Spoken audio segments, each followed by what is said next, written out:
Halo guys, jumpa lagi di video kali ini yang akan membahas tentang perang dan diplomasi yang merupakan perjuangan bangsa Indonesia dalam mempertahankan kemerdekaan dari ancaman sekutu dan Belanda.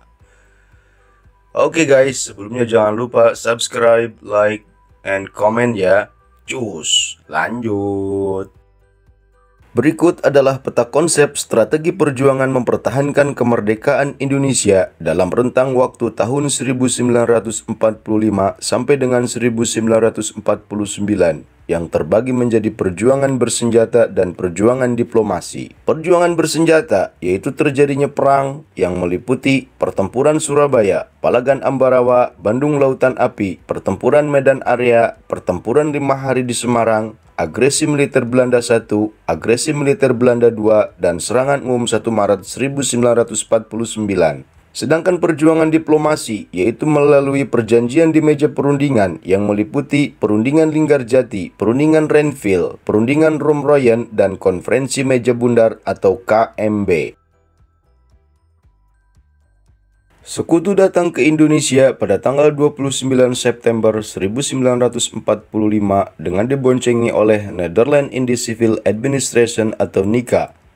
Sekutu yang ditugaskan ke Indonesia ternyata telah mengadakan perjanjian rahasia dengan Belanda yang disebut Civil Affair Agreement pada 24 Agustus 1945. Isi perjanjian itu adalah tentara pendudukan Inggris di Indonesia akan memegang kekuasaan atas nama pemerintah Belanda. Adapun tugas-tugas sekutu di Indonesia adalah menerima penyerahan kekuasaan dari Jepang, membebaskan tawanan perang dan interniran sekutu, melucuti dan mengumpulkan orang Jepang untuk dipulangkan, mengusahakan dan mempertahankan keadaan damai untuk diserahkan kepada pemerintahan sipil, dan menghimpun keterangan dan menuntut penjahat perang. Oke guys, perjuangan bersenjata yang pertama adalah pertempuran Surabaya. Pertempuran Surabaya terjadi pada 10 November 1945 di kota Surabaya, Jawa Timur. Yang menjadi sebab umum adalah terjadinya insiden bendera di Hotel Yamato dan terbunuhnya Brigadir Jenderal Malabi.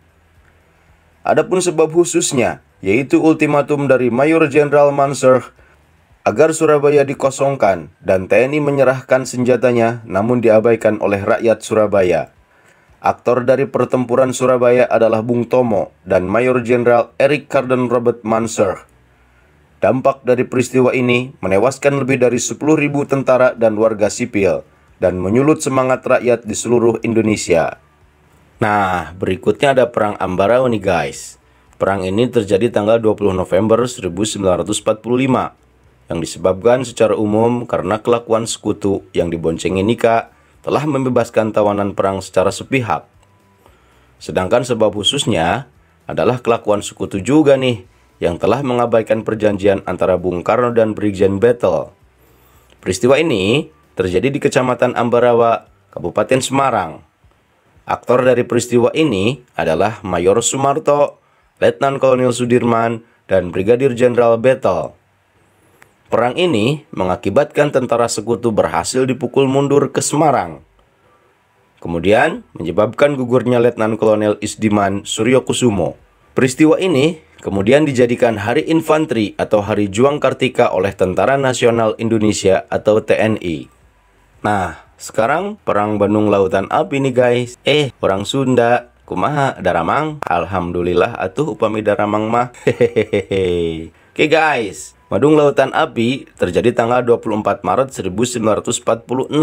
Sebab umum dari peristiwa ini adalah kelakuan sekutu lagi yang tiba di Bandung diboncengi oleh NICA yang kemudian melakukan pembebasan tawanan Belanda sehingga menimbulkan kekacauan keamanan. Sedangkan sebab khususnya adalah ultimatum tentara sekutu untuk mengosongkan Bandung sejauh 11 km membuat rakyat Bandung marah. Maka dibakarlah fasilitas-fasilitas penting di Bandung agar tidak bisa digunakan oleh sekutu. Tokoh dari peristiwa ini adalah Muhammad Toha dan Brigade McDonald. Peristiwa ini mengakibatkan tentara sekutu tidak bisa memanfaatkan Bandung karena Bandung terbakar hebat serta kerugian besar yang dialami rakyat Bandung. Aduh.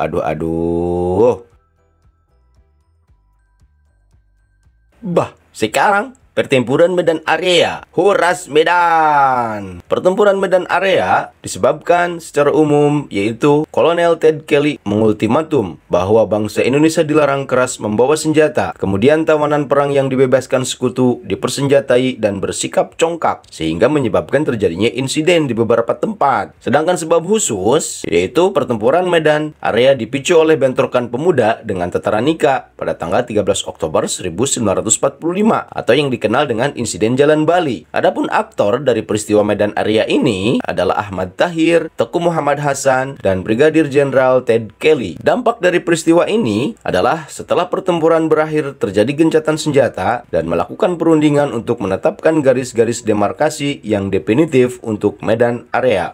Sekarang pertempuran 5 hari di Semarang, guys. Piye wong Semarang kabare? Apik to? Iya toh.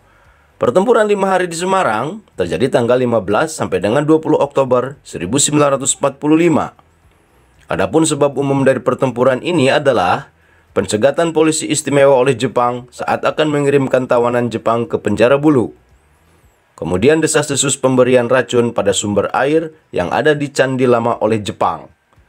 Sedangkan sebab khususnya adalah tewasnya Dr. Karyadi yang hendak mengecek sumber mata air Reservoir Siranda. Pertempuran ini terjadi di kota Semarang, Jawa Tengah, dengan tokoh yang terlibat yaitu Mr. Wongsonegoro, Dr. Karyadi, Dr. Soekarjo dan Sudanko Mirza, Mayor Kido, dan Jenderal Nakamura. Dampak dari pertempuran ini adalah 2.000 korban jiwa dari warga Semarang dan 850 tentara Jepang. Lanjut. Sekarang agresi militer Belanda 1 nih guys. Udah berasa kayak main games Call of Duty aja nih. Oke guys, agresi militer Belanda 1 ini terjadi pada tanggal 21 Juli 1947. Yang menjadi sebab umumnya yaitu terjadinya perselisihan antara bangsa Indonesia dengan para penjajah Belanda mengenai penafsiran hasil dan ketentuan yang telah disepakati pada perundingan Linggarjati. Sedangkan sebab khususnya yaitu Belanda terus memaksakan kehendak mereka untuk menjadikan negara Indonesia sebagai negara persemakmuran Belanda dengan Belanda sebagai negara induknya. Agresi militer ini terjadi di kota-kota di Jawa dan Sumatera, termasuk daerah perkebunan dan pertambangan. Aktor yang terlibat dalam peristiwa ini yaitu Jenderal Sudirman dan Jenderal Van Mook. Dampak dari agresi militer Belanda 1 ini mengakibatkan dikuasainya beberapa daerah dan perkebunan serta pertambangan di Jawa dan Sumatera oleh Belanda. Kemudian terbentuknya Komisi Tiga Negara atau KTN.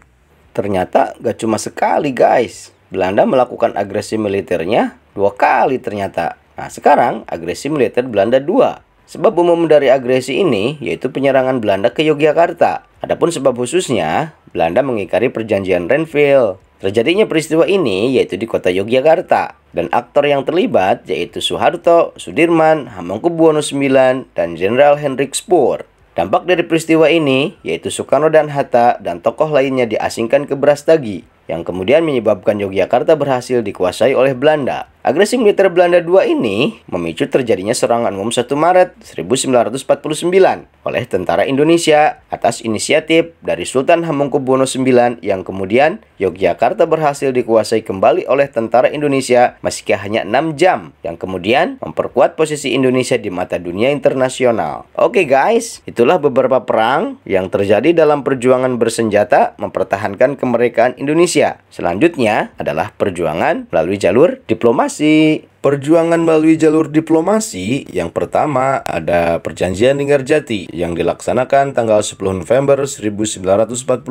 Perjanjian ini dilatar belakangi oleh masuknya Afney yang diboncengi Nika ke Indonesia. Hal ini karena Jepang menetapkan status quo di Indonesia, menyebabkan terjadinya konflik antara Indonesia dengan Belanda seperti peristiwa 10 November di Surabaya. Lokasi perundingan di Linggarjati, Kabupaten Cirebon. Adapun tokoh yang terlibat yaitu pemerintah Indonesia diwakili oleh Dr. Gani, Mr. Susanto Tirtoprojo, Sultan Syahrir, dan Muhammad Rum. Pemerintah Belanda diwakili oleh Van Poel, Prof. Merhon, dan De Boer. Pemerintah Inggris yang berperan sebagai mediator diwakili oleh Lord Killarn. Adapun isi dari perjanjian Linggarjati yaitu pertama, Belanda mau mengakui secara de facto Republik Indonesia dengan daerah kekuasaan meliputi Madura, Sumatera, dan Jawa. Belanda sudah harus pergi meninggalkan daerah de facto tersebut paling lama tanggal 1 Januari 1949. Yang kedua, Belanda dan Republik Indonesia telah sepakat untuk membentuk negara serikat dengan nama RIS. Negara Indonesia Serikat akan terdiri dari Republik Indonesia, Timur Besar, dan Kalimantan. Pembentukan RIS akan dijadwalkan sebelum tanggal 1 Januari 1949. Yang terakhir, Belanda dan RIS sepakat untuk membentuk Uni Indonesia Belanda dengan Ratu Belanda sebagai ketua. Berikutnya, ada perundingan Renville nih, yang terjadi pada tanggal 17 Januari 1948. Latar belakang dari perundingan Renville ini adalah agresi militer Belanda I pada tanggal 21 Juli sampai dengan 4 Agustus 1947. Belanda juga dianggap telah melanggar dari isi perjanjian Linggarjati yang telah disetujui sebelumnya. Perundingan ini dilaksanakan di atas kapal USS Renville atau kapal perang milik Amerika Serikat yang bernama Renville. Perundingan ini melibatkan tokoh-tokoh yaitu delegasi Republik Indonesia yaitu Amir Syarifuddin Harahap, Ali Sastro Amijoyo, Haji Agus Salim, Dr. Chwatik Lin, Dr. Johannes Lemena, dan Nasrun. Delegasi Belanda diwakili oleh R. Abdul Qadir, Wijoyo Atmojo, Dr. P. J. Koos, Mr. Dr. CHR Somokil, Mr. Van Vredenburg. Sebagai penengah atau mediator dari PBB yaitu Frank Porter Graham Richard Kirby dan Paul van Zeeland. Isi dari perundingan Renville ini adalah yang pertama, wilayah Republik Indonesia yang diakui oleh Belanda antara lain hanya Jawa Tengah, Yogyakarta, dan Sumatera. Yang kedua, disetujuinya batas wilayah antara Republik Indonesia dan daerah pendudukan Belanda. Yang ketiga, Republik Indonesia akan menjadi bagian dari Republik Indonesia Serikat atau RIS. Terakhir, pasukan tentara Indonesia yang berada di daerah pendudukan Belanda harus berpindah ke daerah Republik Indonesia. Adapun dampak dari perundingan Renville, yaitu Indonesia harus menarik mundur pasukannya di wilayah yang dikuasai Belanda. Semakin menyempitnya wilayah Republik Indonesia dan lengsernya kabinet Amir Syarifuddin. Yang kemudian, Belanda melakukan blokade ekonomi pada Indonesia. Dan Belanda membuat beberapa negara boneka seperti negara Borneo Barat, negara Madura, negara Sumatera Timur, dan negara Jawa Timur. Selanjutnya, ada perjanjian Rumroyen yang dilaksanakan tanggal 7 Mei 1949 di Hotel des Indes Jakarta. Perundingan ini dilatar belakangi oleh serangan Belanda ke Yogyakarta dengan agresi militernya yang kedua.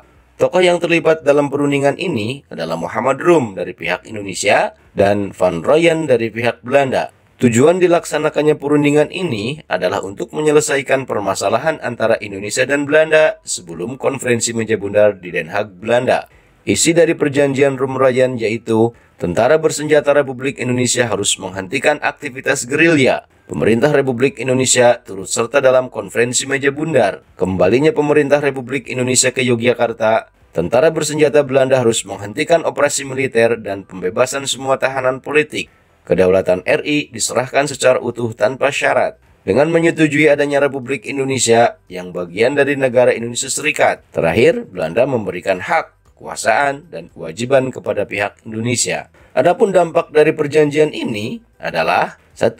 Terjadinya penyerahan mandat dari Syafruddin Prawira Negara sebagai Presiden Pemerintahan Darurat Republik Indonesia dikembalikan kepada Insinyur Soekarno. Yang kedua, membuka jalan diplomasi ke Konferensi Meja Bundar atau KMB.